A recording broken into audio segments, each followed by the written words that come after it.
شروع اللہ کا نام لے کر جو بڑا مہربان نہایت رحم والا ہے۔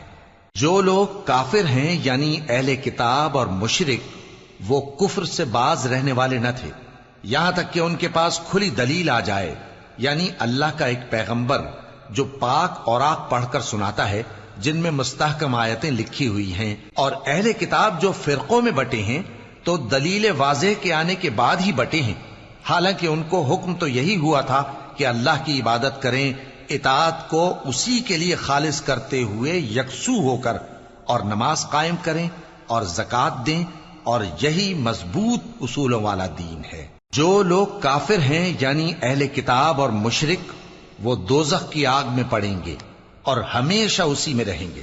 یہ لوگ سب مخلوق سے زیادہ برے ہیں۔ بے شک جو لوگ ایمان لائے اور نیک عمل کرتے رہے وہ تمام خلقت سے بہتر ہیں۔ ان کا صلہ ان کے پروردگار کے ہاں ہمیشہ رہنے کے باغ ہیں جن کے نیچے نہریں بہ رہی ہیں، ہمیشہ ہمیشہ ان میں رہیں گے۔ اللہ ان سے خوش اور وہ اس سے خوش۔ یہ صلہ اس کے لیے ہے جو اپنے پروردگار سے ڈرتا ہے۔